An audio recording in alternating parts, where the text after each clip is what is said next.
We are live.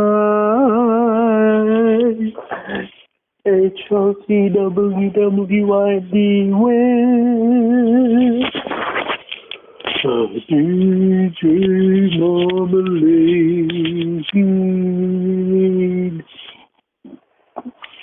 No soundboard today. I don't know if I'll ever do the soundboards again. Kind of got bored of it since we got into it. But yeah, I got a lot of stuff on my mind today.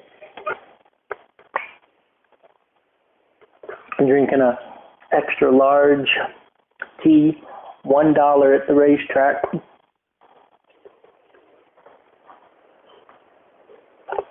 My grandma's not a big tea drinker.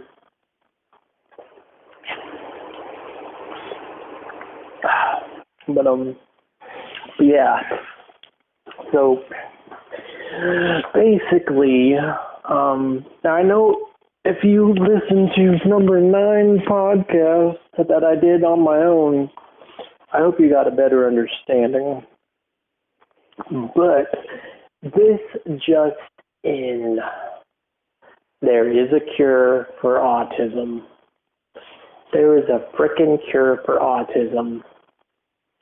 Did you know dogs can learn new tricks?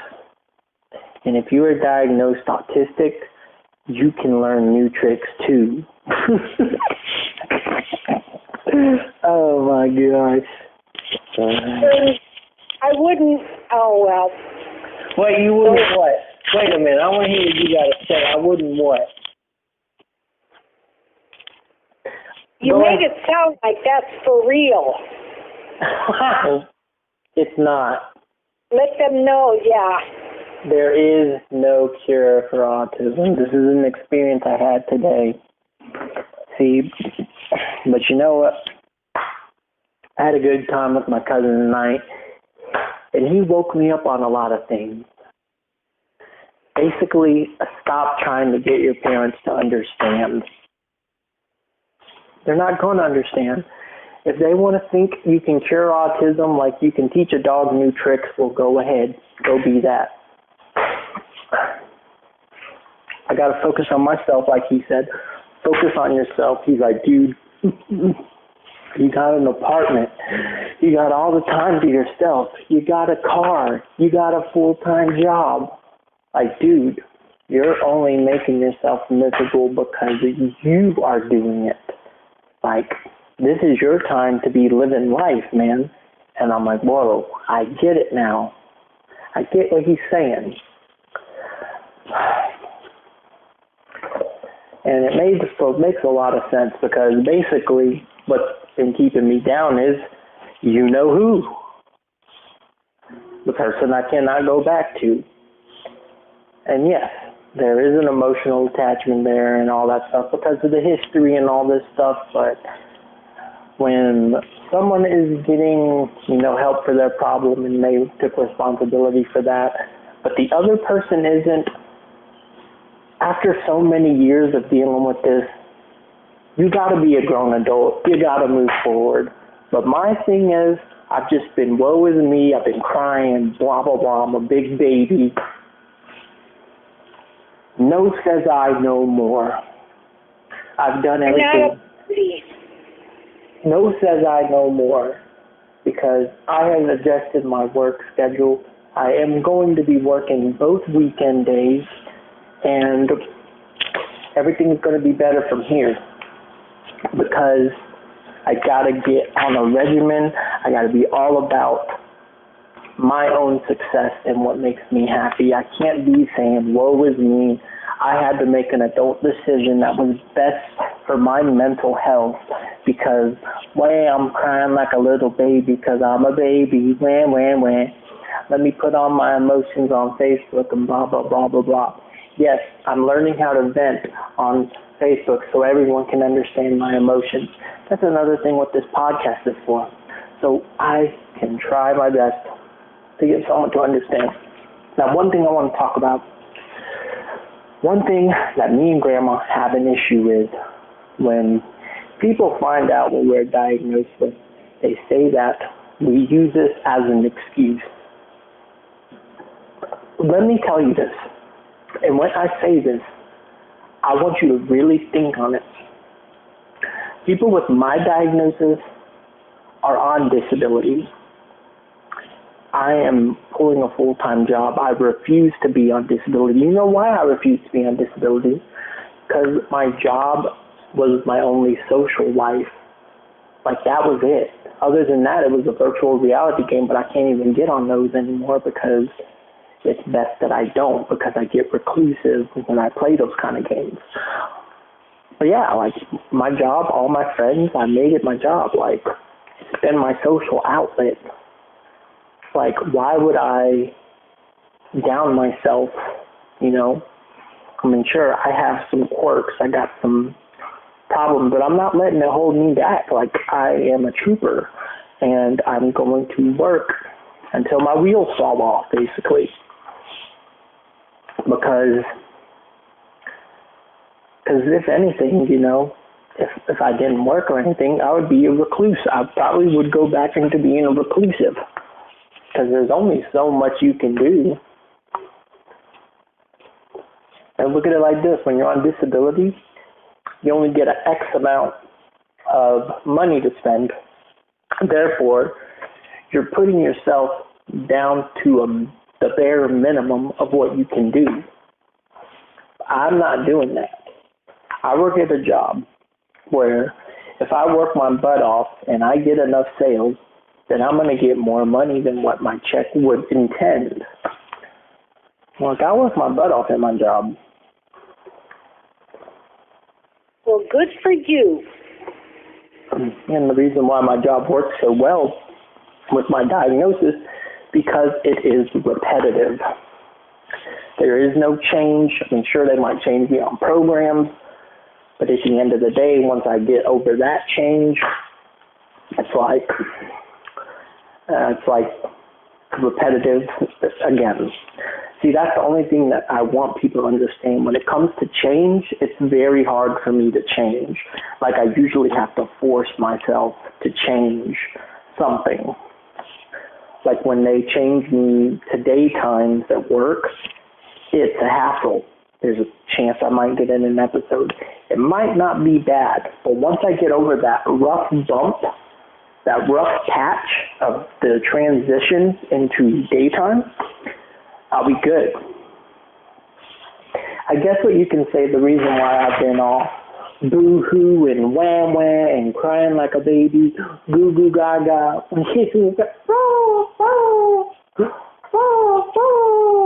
is because I build up emotional dependency on someone, and that is very unhealthy. It's very unhealthy. So please, guys, do not put yourself there. I'm running 4 weeks strong, and I'm going to keep running 4 weeks strong. I'm not going back to what I came from. Like I said in my writing, I cannot go back to what is known as home. Because what is known as home is not good. You mean going back to your mom and dad? No, what is known as home is in what I'm comfortable with, because, you know, when you're home, you're comfortable. Oh. Basically, I was comfortable with dealing with someone not wanting to get help, but I was getting help. Like, I took responsibility on my end, but that person didn't want to take responsibility on their end. So yeah. I woke up. I'm like, I'm doing so good now. I'm writing. I'm doing all this good stuff. I'm making friends. Like, you know, I'm being more emotionally open with people, letting them know, you know, what's going on. Like, I'm not going to get held back anymore. Like, you know, I'm not. I'm going to stay strong through these times. And good. It might be rough, might go through a rough patch, but, you know, that's why I got friends for. That's why I got my Momo, a.k.a.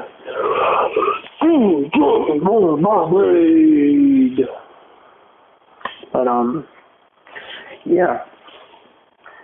But don't ever think just because someone knows that they're diagnosed something, they're not using that as an excuse. I don't use anything as an excuse. And when I've befriended people who have similar symptoms, like similar, what I go through, or sometimes more severe, because I am friends with someone who's more of a severe autistic also. But,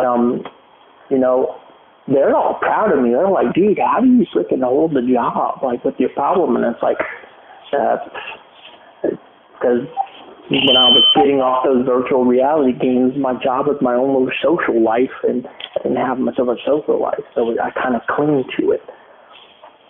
Because, I don't know, that's just how it is. Like, when I was so reclusive, when I was living in my parents' house, I needed to get out. Like, I needed to get out, because I was just self-imprisoning myself as a kid.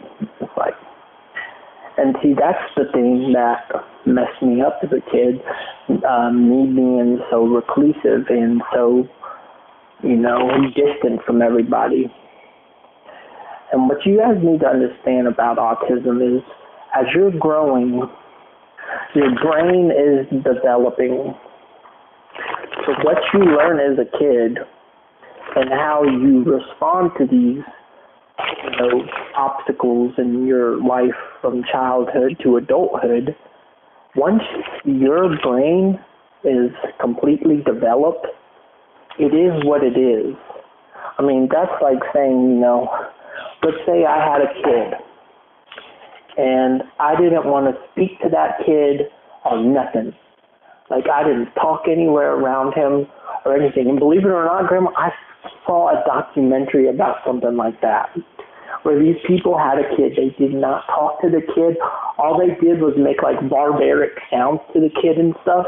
And as the kid grew up, like, it didn't know English. It didn't know how to speak or nothing. Now, to say that to basically cure autism by, like, similar to teaching a dog new tricks, watching that documentary, that poor woman, she can't have a normal life because of that. They've tried everything to get her to have a normal life. She can't. She can hardly still speak English. But she belongs to, like, the government now. Like they use her for, like, something to see how the brain is in that state and how to cure. Like, it's a bunch of studying stuff. But no, that's a real thing. And she's a grown adult who cannot speak a lick of English. All she can do is make noises, because that's all she knew. Just like when I was growing up, all I knew was reclusive behavior, and my relationships were on, like, a virtual reality game and stuff, but knowing that that was not reality. Like, what you learn as a kid affects who you are as an adult in the outcome. So how you raise your kids, that's where the saying comes, product of the environment. See, that's kind of why I'm making the podcast. I just want people to understand what I go through, where my writings are coming from, because I am really taking my writing serious.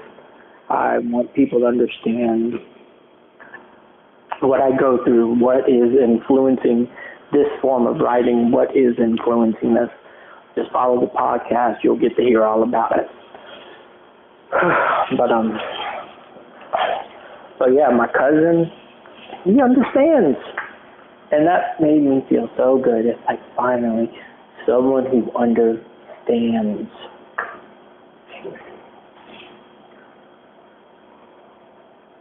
It's nice to be understood.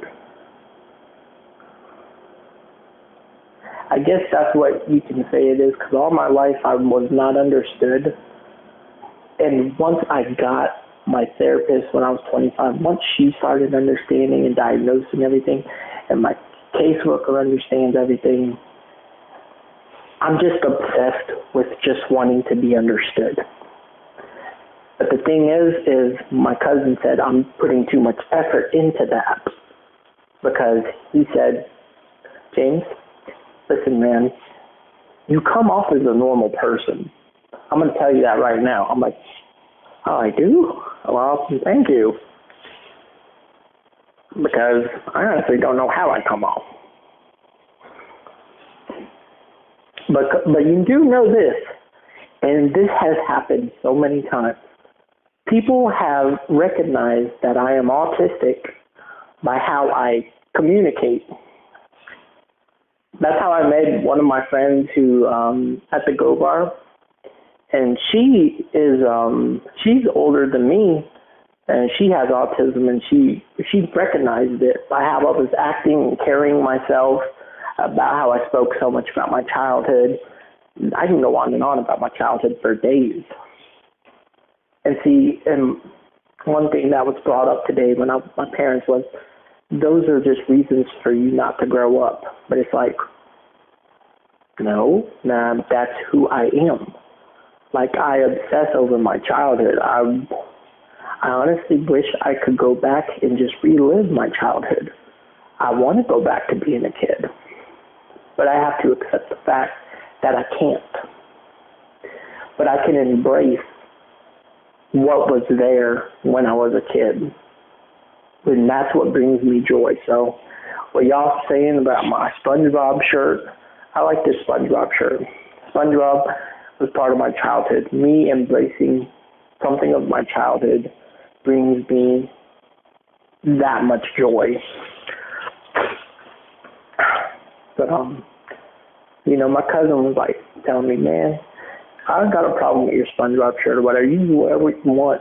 I understand the artistic vibe that you're going through. And yeah, because it really is. Like my SpongeBob, that's my childhood. My writings are usually about childhood and stuff that I experienced and hoping to educate people on it. I don't know. Maybe I should stop focusing on so much on being understood. I don't know. But I really do love the podcast. Momo, you're quiet. Yeah. Uh-oh, what are you eating? Oh, man, what are you eating? Chips. Oh, man, what kind of chips are we talking here? Ruffles.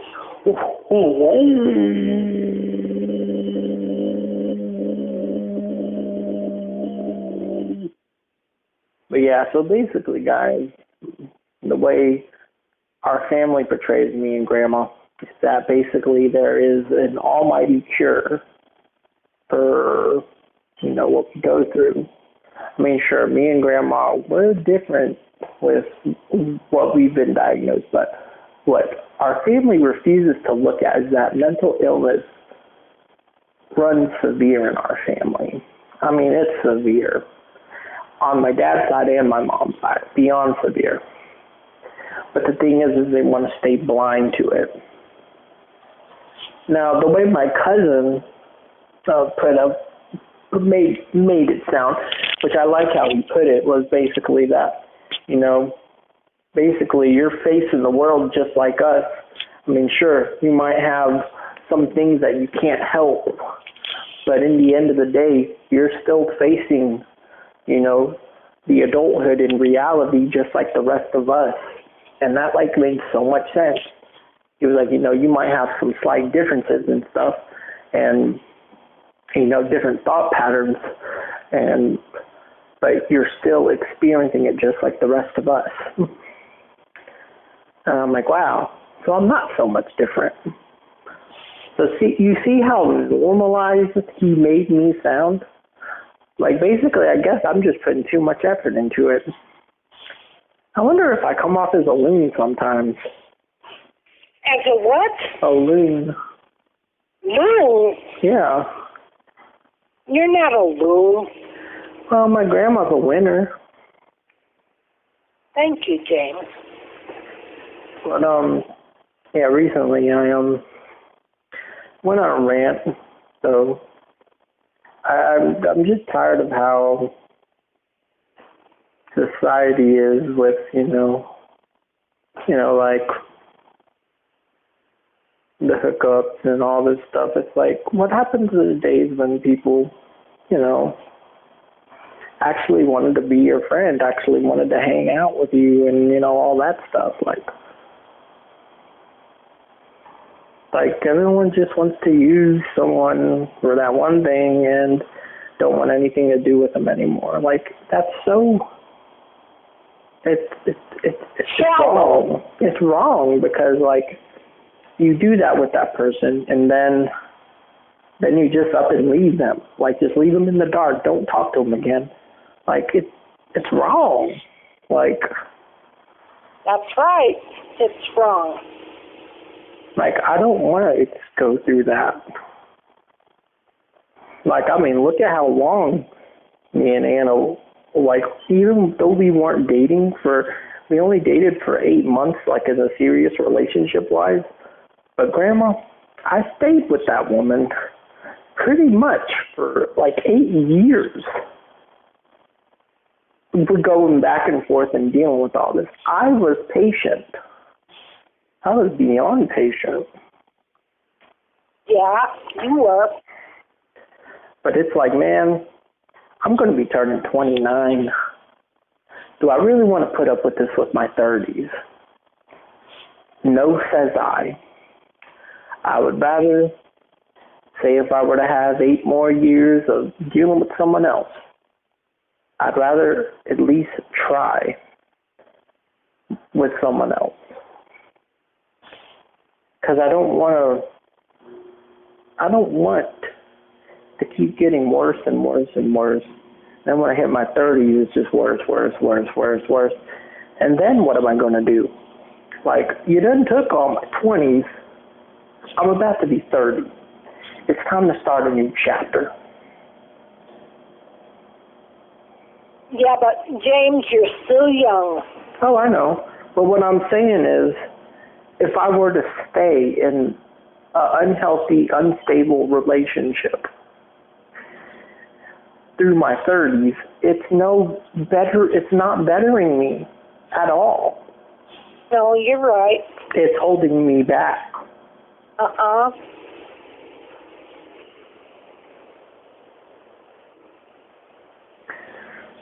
Yep. But right. No more. No, says I. I put my foot down and it's staying down, and I'm taking advice from my friend. Like, I don't know how she stayed away from her ex, but she said she got over him quick. But her situation was kind of equivalent in a way. But yeah.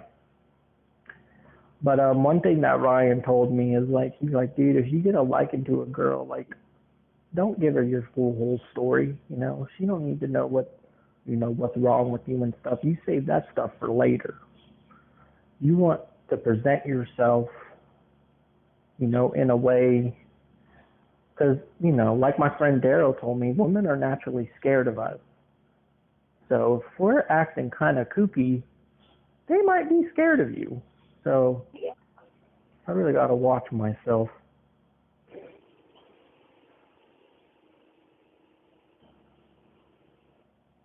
That's true. But I'm not gonna lie, I do miss, female company. But I'll live. I gotta be tough through it. So, but yeah, society and the hookups and stuff, it's just out of hand.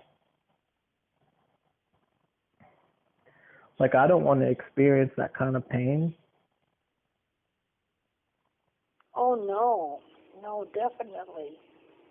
No, because, like, you hear about all these stories about people who were just used and then they have all kinds of emotional problems, and then they can't even feel what a relationship is really supposed to feel like because they've been used so much. See, I don't want that. I am quite fine. But who knows? Maybe I did make a vow that I'm just going to go for older women because they seem to be more understandable with, actual dating and hanging out with people. That's all I want is just say I'm interested in a woman. I'll, take her to meet my friends at karaoke. We'll all sit together and just be friends. And, that's my imagery on the perfect date. Like just hanging out and enjoying one another's time. There you go. I miss my Momo, but I know how she feels about Britain. About what? Britain. Oh, Brittany. but yeah. No, Britain. Britain? Yeah. Oh, you mean England? Britain. Woo! But yeah. So, I don't know if anyone else feels the way how me and Grandma feel about basically that's quit using your diagnosis as a reason to not do this, and this. Because, man, I am stopping my mental illness as much as I can. I'm doing the normal things. I'm taking my medicine. I'm working, a full-time job. I'm doing what I gotta do to benefit my income, like working the weekends now. Like I'm doing everything in my power to better myself. Amen to that.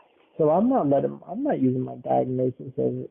But on my days off, yeah, I don't want to wear work clothes. I want to wear, my SpongeBob shirt, or I want to wear my MTV shirt, because those are big things of my childhood, and it makes me happy. That's right. And there's nothing wrong with that, James. Yeah, there's not. I just miss my grandma right now.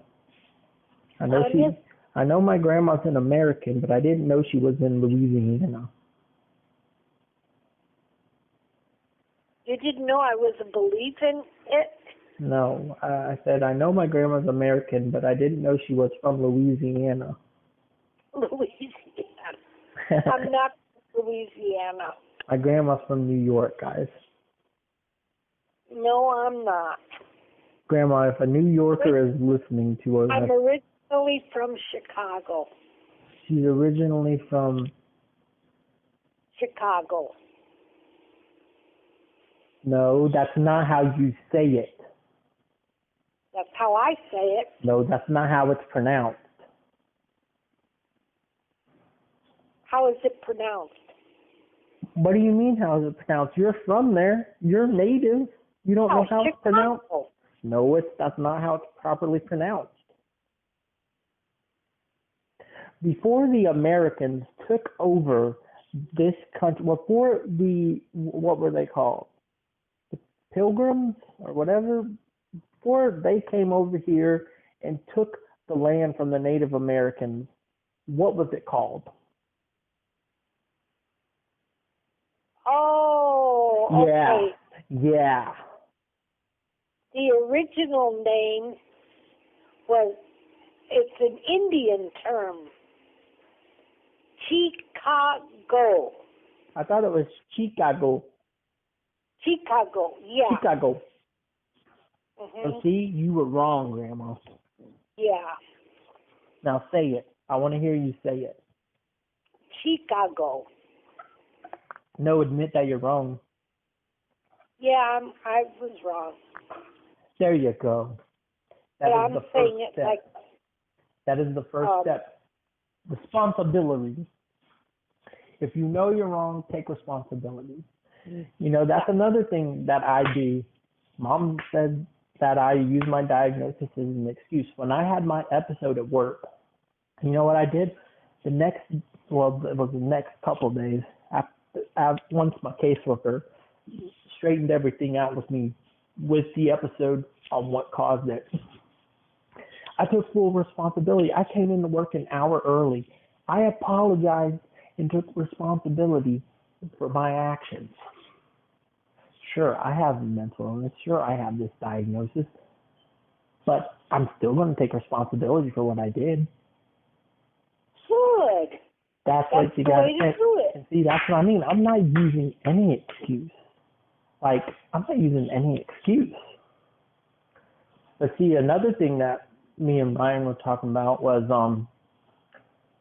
because I told him when I was homeless, you know, he doesn't understand, he don't understand the severity of, you know, how homeless I was. Because he was like, come on, man, I don't think your parents would let you sleep outside of Walmart. And oh, like, yeah, you did. I slept outside Walmart for a while, man. And did you explain that to him? Yeah, I did. It was hard for him to fathom, though, because he couldn't really, I don't think he can picture it. But, no, I did.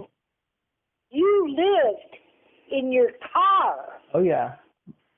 And I explained to him, you know, because in I didn't. In the parking lot. Yep. But I explained to him, like, you know, I didn't know. When I was kicked out, I didn't know how to do an apartment. I didn't know how to get an apartment. I didn't know how to do a lease. I didn't know how to do any of that. And I was like, you know, school don't teach us that stuff. Like, they just literally teach you all this biology, history, chemistry, all this other crap. But they don't ever teach you how to balance a checkbook. They don't teach you how to do any of that stuff. They just throw you to the dogs. Good luck. It's like,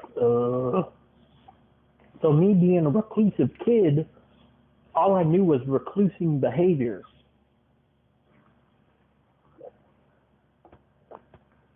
Yeah. Now, it would have been different if, you know, I got a job at 16. I do wish I could go back and have a job at 16. Because I think I would have, you know, some more friends. But, you know, I'm proud of the friends I got right now, Grandma. I love my friends to death. Good. They are so patient with me, and they know when I don't understand something, they'll properly explain it to me until I get it. And I swear, like, that makes me so happy. Because not a lot of people are patient, you know. Like, they think, oh, this guy's just joking around. Or they probably take, like in my parents' case, oh, quit using that as an excuse. Like, no, I really don't understand. Can you please explain? But, like, for example, when I was trying to explain to Mom, like, I had a stuttering issue when I talked to, like, an attractive female that I'm attracted to, I get a stuttery type thing until I get comfortable with them. And Mom's like, you've never had a stutter problem. And it's like, how many times have you seen me with a woman, Mom? Because I've never had people coming over, except that one little high school girlfriend I had that I don't even consider, you know, something that was real. It was just like, it was just there. I mean, sure, it was there, but I mean, I don't really count it because, like, you know, Anna was my first real relationship type deal because, I mean, just look at everything I went through. But, I don't know, I got sidetracked. I don't even remember what I was talking about. What was I talking about? What was I explaining?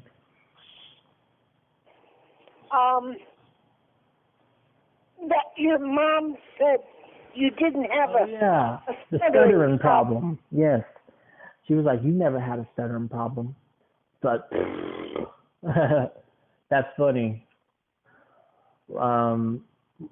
Like, when it comes to dating, well, any successful date that I had on these so-called dating sites or dating apps, I can get very repetitive with the subject matter when I run out of things to talk about. And it could be pretty repetitive.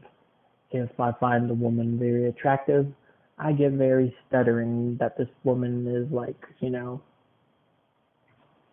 basically there with me. But the way Ryan explained it, listen, ma'am, to help with your stuttering problem, just think about what you say say it in your head 3 times before you say it so you don't have that stutter problem. And, but see, that's what I mean. You didn't deny that I don't have a stutter problem. I know dang well I have it because I'm going to go see the woman who's the dancer. I go up there and talk to her, and, I'm working on it.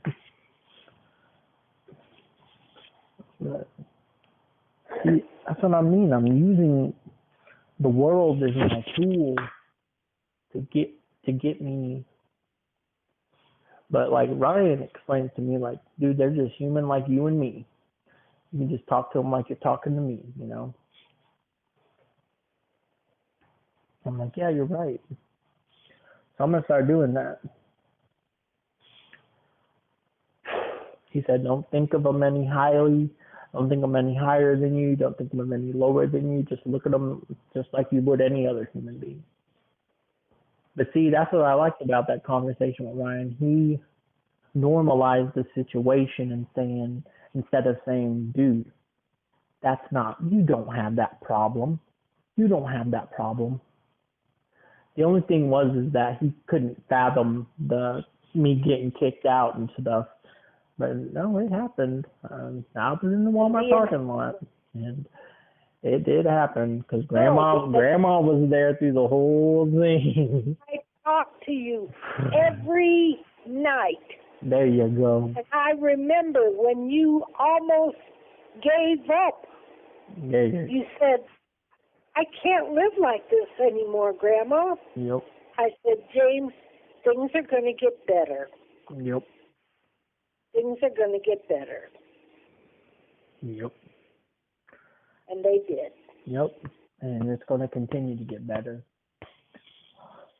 Because I'm noticing the more that I show my emotions on Facebook, because I deleted a lot of people who I didn't consider friends.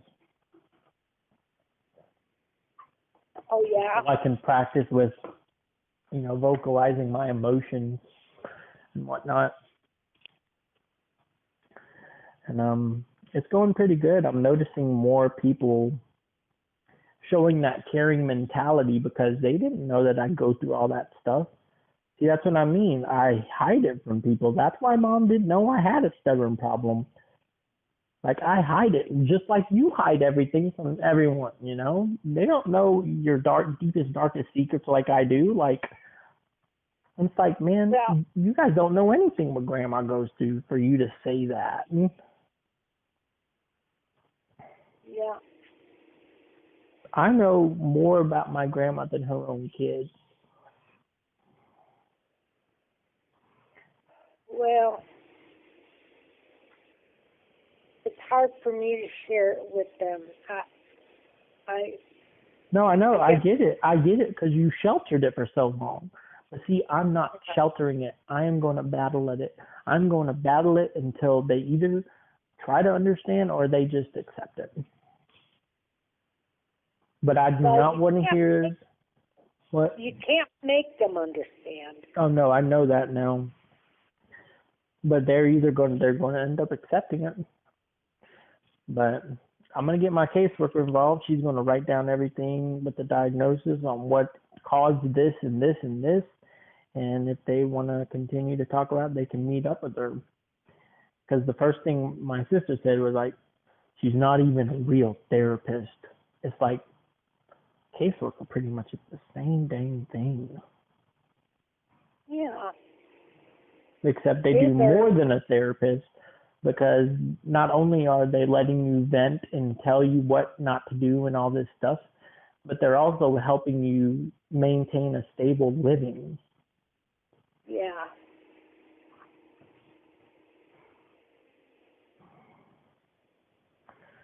Don't worry, one of these days they'll all understand, and then it's going to be too late, when they understand. Because I kind of have a feeling like, when they say you get older, your mental illness gets worse. Like, what if I just come to a point to where I'm just like a full out kid, and there's no chance of me coming out of it whatsoever, and then they're just going to be sitting there like, man, he wasn't lying. Kind of like Benjamin Button's disease. Have you seen that movie? Yes, I have. I remember that time my grandma believed in illegal aliens. Illegal aliens? Yeah, remember that?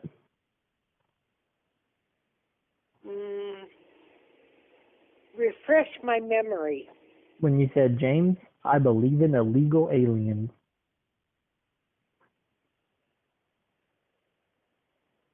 What's an illegal alien? You mean people that come over here illegally? Yeah, illegal aliens. Oh. My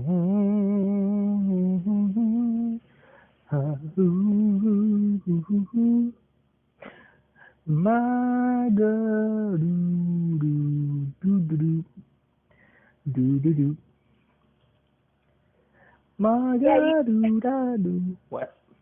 You can't make them understand, James. Yeah, but you can stand your grounds.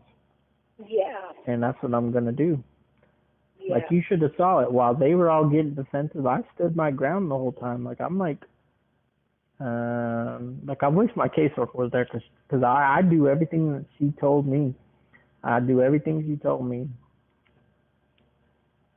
Oh, good. And they were like, well, just bring it up to your caseworker.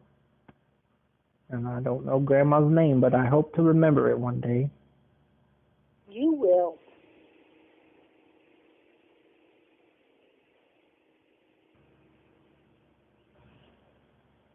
How many times does my grandma go to America and go? Every day. Whoa. Yeah, I like these podcasts. I could just talk about whatever I want. And whether you want to hear it or not, you have a choice. You don't have to listen to it. That's right. But I really wish our family would take mental illness more seriously, because it runs so high in our family. It does. For them to just, blow it off. Yeah. It's sad, because it ruins your real relationship with that person. And see, that's why I like Ryan. He don't hold it against me. Like, he wants to better me.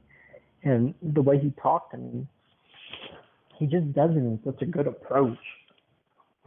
And he was on your level. He doesn't look at you any different than what he said. Talk to the person like you're talking to just anybody. Ryan was looking at you like, this is my cousin. Yep, and that's exactly what he said. He said, yeah. And when he would say something, he'd say, dude, I'm not trying to offend you or anything, but this is this, and this is this. And, yeah. he was very respectful about everything that he was teaching me. It's just, man, it's not that I have trouble with women, and that's kind of what they took from my little rant on Facebook, but that was not the case at all. Like, I do not have trouble with women. The only thing that I have a problem with is the culture of dating nowadays. Like, hooking up is so normalized. It's like no one wants to be a civilized person. Like, they just want to do one thing and then just forget you exist. Boy, that is so wrong. I don't want to be that way. I don't want to be looked like that. I don't want to be looked at as like some form of object. I'm a living being with emotions. That's right. But I hope one day I find someone who understands that. You will. You will. But our society is so dysfunctional, Grandma. I know. Well, but man, Ryan, I kept telling them over and over again, I wish I grew up with you, man. because I know to be honest, I probably would have never got into writing then, though, because I would have probably been a total different person. Yeah. But I do, on a side, wish I did grow up with him because, see, when we moved away from Illinois, we moved away from all of our family, everything. I didn't grow up with family. I didn't know what it was like to have your cousins in your school backing you up and stuff and all that stuff. Like Ryan, when I was a kid, he always had my back. Like, Oh, he did. yes, we always hung out and everything. Like, he was always there for me. Like, he didn't let no one mess with me. And he, oh my gosh, Grandma, you should have been there downtown today. He did the mentality like when we were kids too. Like, oh my gosh, Grandma, he almost got into 2 fights downtown. Oh no. Yes, and the thing is he would make sure that I was nowhere near. He was like, James, come on, let's walk. And he would like make sure that I was guarded.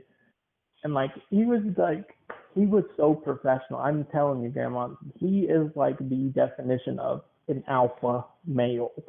He, like, I'm not kidding. Like, I was so impressed with how he carried himself. Like, really? Yes. It's amazing. Well, he was once in the military. Yeah, I know, and I think that's what got him shaped like that. But he's always been protective of me, Grandma. Was he a Marine or what was he? I think Army. Army? Yeah, I think he was in the Army. Oh. Which comes to subject, Memorial Day is tomorrow. Yeah. And this is a big day, everybody.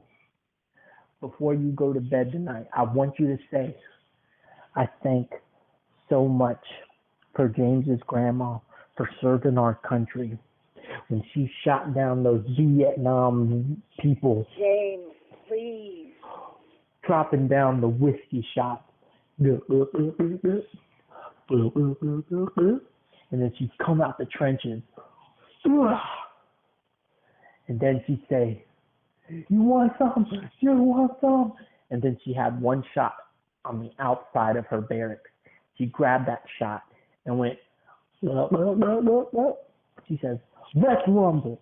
And she pulls out this big old machine gun. And she goes, James, please.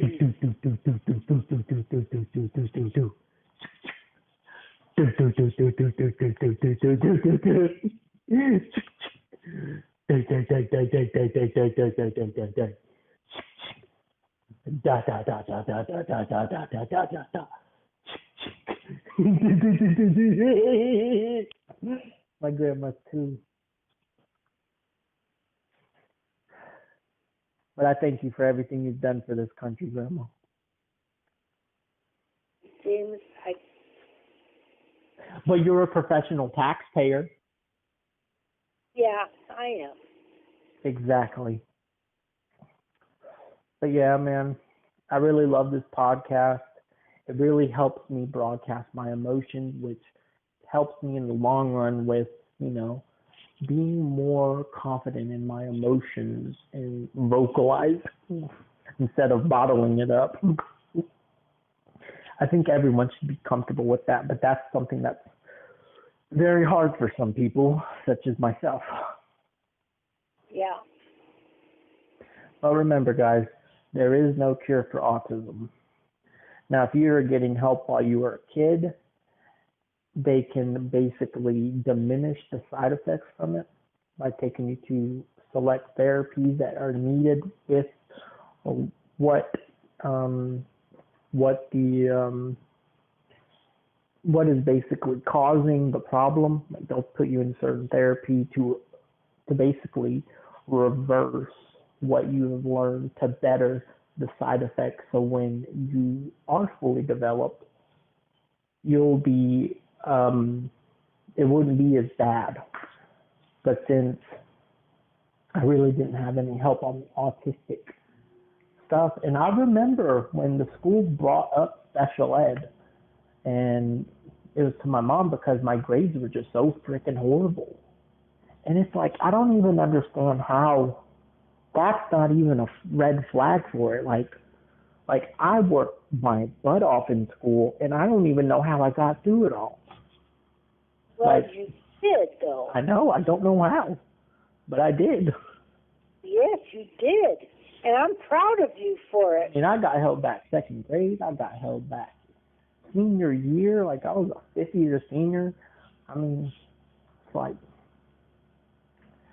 and how can you, all these failing grades I had, not be a sign of, like, something's not right here? I mean, just don't get it, man. But see, that's the beauty of this podcast. I can just talk my mind. And if you want to listen, you can. But if you don't, you can just click off.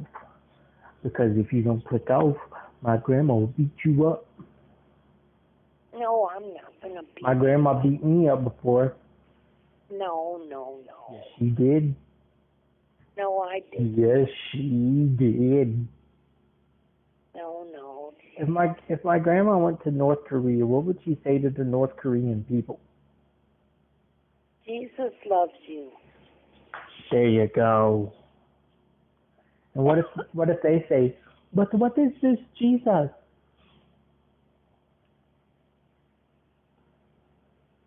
What would you tell them?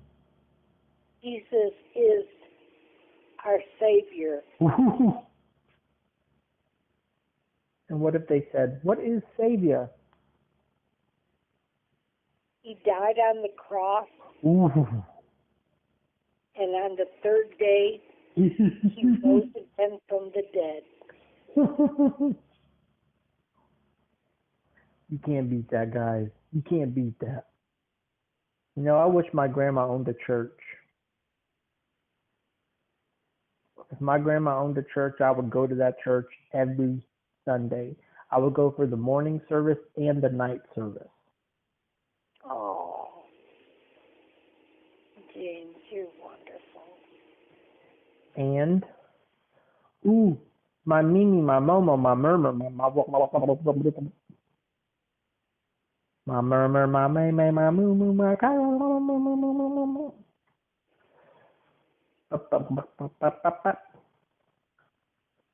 But I mean, for example, like, you know, my septum, my tattoos, the way I dress, like, grandma, that's how, you know what I'm doing, right? I am literally, and I spoke about this in the podcast of number 9. You weren't on the podcast, but basically what my caseworker told me, he said, James, so let's bring the person you were that was in the virtual reality, because, you know, I told her when I was growing up, I could always be myself there and no one would judge me.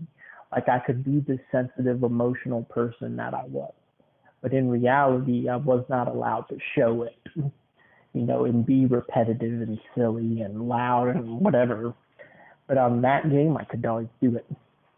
She was like, well, James, why don't you take the habits that were implemented in the virtual reality game and bring it to reality so you can actually, you know, be more proud of what you are. And then basically, see, what my mama don't understand is that my caseworker is basically structuring me to basically lead to where I would be right now. That's why she's telling me to, you know, embrace your childhood and express it. Because eventually, after so much expressing it, I'm going to end up changing my style naturally. Does that make sense? Does that make sense? That's what she's been doing.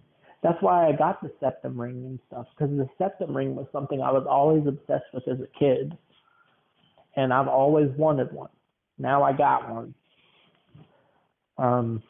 As for the colorful clothes, you know, I would always wear silly shirts on the virtual reality game, always wearing them, you know, and basically my personality, my approach with how I talk to people, I'm implementing that from the virtual reality game, like everything what I was in that game, I'm bringing it to reality. See, basically what my mom don't understand is that I am behind and my caseworker is trying to help me with catching up, basically. Oh, that's a good idea. Yes, well, that's what she's doing. But you try to explain that to my mom. My mom says that that's an excuse for you not to grow up. But it's like I am behind. And when I keep trying to explain that I am behind, and my caseworker is helping me catch up. Because basically, that kid who wore black every day, that wasn't me. That wasn't who I really was. You know how much stuff I hid from people when I was a kid? Like, I would hide certain music I would listen to, and I would be like, oh no, I only listen to metal music. I don't listen to anything else. I was a hypocrite. I was a liar. I was listening to other music. And, like, if someone would come around me, because I was really obsessed with, like, I really love female singers. I love listening to female singers. I don't know why, but it's like it gives me some kind of sense of comfort. And when my grandson, your cousin Damien, he loves female singers. Yeah, Damien, Marco's brothers. Yeah. Yeah, I love female singers and stuff, and I don't know, it's just like something that gives me a sense of comfort. And when I was in high school, you're probably going to find this funny, but so I would have my metal music. I would listen to my metal music. But then there was a group of people. It's two girls, and they are called Tegan and Sarah. I was so obsessed with them, and I would keep it a secret. Like, I would be like, no, I'm a metalhead. I only listen to metal music. I don't listen to rap or anything else. But I had, like, all the Tegan and Sarah CDs in my MP3 player, and I would listen to it obsessively. And I would treat them like they were my girlfriend, basically, and it would give me, like, a sense of comfort. Like, if I wanted to feel loved, I had, like, certain songs that they sang that made me feel that love or something, and I would always listen to it obsessively. And then, like, sometimes, I might change it up to some metal music, but at the end of the day, I would always listen to some kind of Tegan and Sarah song. And I remember when I was in, like, RTC, I'd go to the homework, the computer area, where we would do homework, and I would just look up pictures of Tegan and Sarah when no one was in the computer room while I was listening to their music, just obsessing with how pretty they were and everything, and just saying, oh, they're my girlfriends, and that is who I was. But when people would come in the computer room, I would close it out and I would change my music to metal music. Like, I was a liar. I was a liar, Grandma. Just like I lied to the people in Lorewood Hospital, I lied. I was a liar. You cannot believe a word I'm saying. See, now, I am very vocal about the female singers I like now. And I'm going to a concert in June, and I'm going to go with pride, and I am going to say, yeah, I want to take a picture with you, please. Because life is too short to be something you're not. Sure, I like metal music, but I really love is hearing female singers, female vocalists. I don't know why, but it makes me feel good. Well, that's okay. Yep.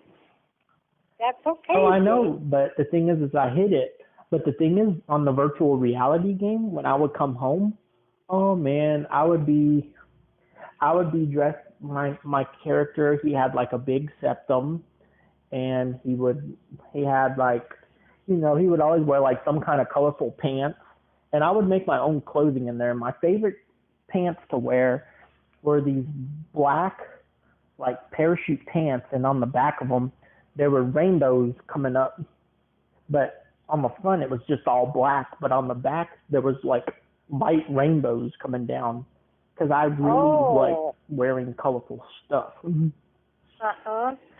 I would wear colorful stuff on the game, and I'll never ever forget when Dad came up and he said, James, why does your character look like a faggot? And I was like, Oh, no. yeah, he said that. And like, and I remember when he said it, I was wearing those pants and I had like these rainbow type shirt that was like a dance shirt. And my avatar would always be dancing like on the screen when I would be talking to my friends and stuff. And I always made my avatars cute and everything. And because really, this metalhead wearing black clothing every day was not me. That was not James. That is not me. James was a colorful person who liked listening to female singers and all this other crap. Sure, I like metal music, but I actually appreciate female vocalists more than I do, metal stuff. That's still okay. Yep.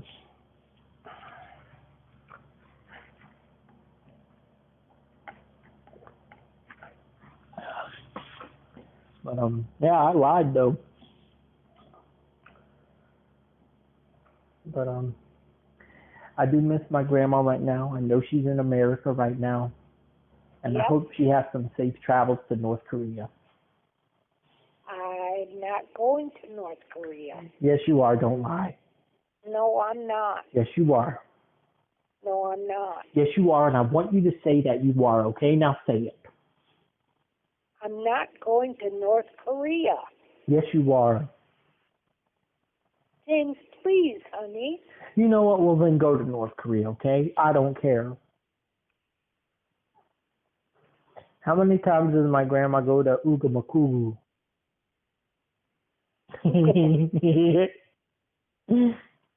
How many times does grandma go to Ugamakugu? Ugamakugu? Yeah. Oh, my goodness. Has my grandma ever went to Ukshamashushu?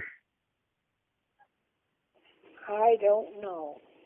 I don't even know what that is. Who's my murmur? Me? What's my mama doing for the Ukshamashushu? I don't even know what that is. Well, what's my grandma doing for the east?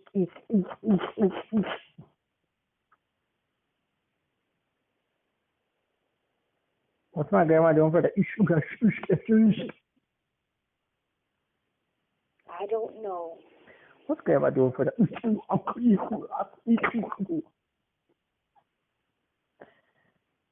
So, let us put this podcast to a closing, because this has been a pretty good podcast. You see how good we're getting, though? Yeah, that was good. Yeah, we've been getting really good. So, Grandma, is there anything... Hold up. Is there anything you would like to advertise? A Dunkin' Donut iced coffee.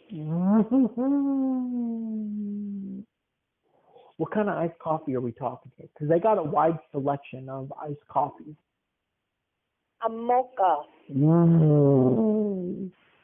Now, how does this have to be made? With 2 Splendas and some cream. How much cream are we talking here? About 5 creams. You guys heard it here first. HSCWWID. You guys heard it from DJ Marmalade herself. So stop what you're doing.